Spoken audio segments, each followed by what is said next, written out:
дар толори иттифоқи касаба ҷанбасти солонаи кумитаи иттифоқи касабаи кормандони соҳаи савдо, кооператсияи матлубот ва корхонаҳои хусусии вилояти суғд доир гардид. Дар ҷаласаи пленумии кумита муовини аввали раиси шӯрои иттифоқҳои касабаи вилояти суғд, раисони иттифоқҳои касабаи ташкилотҳои алоҳида, кормандони дастгоҳҳои кумита, намояндагони васоити ахбори умма ширкат доштанд.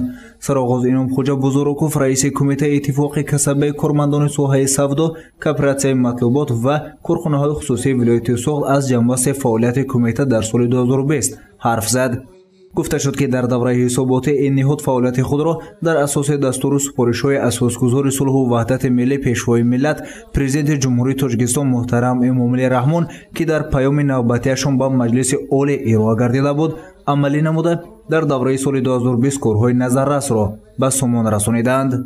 дар давраи ҳисоботӣ 2 пленум ва 4 ҷаласаи раёсати кумита гузаронда шуда, зиёда аз 28 масъалаҳо баррасӣ карда шуда, қарорҳои дахлол қабул карда шуда, барои корбарӣ ба ташкилотҳои зерсохтори кумита дастрас карда шудааст.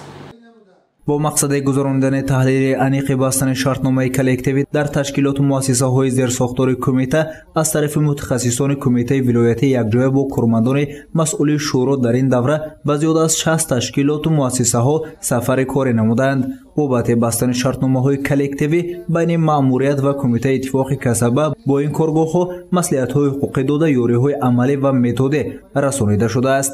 намояндаи кумита афзуд ки барои корбарӣ ба кормандон шакли нави шартномаи коллективӣ ва шакли намунавии шартномаи меҳнатӣ дастрас карда шуд. дар идома Иномхоҷа Бузуруков афзуд ки ҷиҳати пешгирӣ аз бемории коронавирус аз тарафи кормандони дастгоҳ корҳои назаррас ба сомон расонида шуд ва ин корҳо ҳанӯз ҷараён дорад. бо мақсади пешгирӣ аз ин бемории коронавирус аз тарафи роҳбарони ташкилоту масъулони соҳа маводҳои зидди сироятёбӣ аз ҷумла маҳлулҳои антисептикӣ, ниқобҳо, дастпӯшакҳо ва собун харидорӣ шуда, роҳраву долонҳои биноҳо бо маҳлули хлорамин безарар гардонӣ шуда, баҳри таъмин намудани қоидаҳои бехатарӣ, тозагӣ ва гигиении шахсӣ дар байни аъзоёни иттифоқи касабии ташкилоту муассисаҳои соҳа, баҳри коҳиш додани бемориҳои сироятӣ корҳои безараргардонӣ дезинфексия карда шудаанд.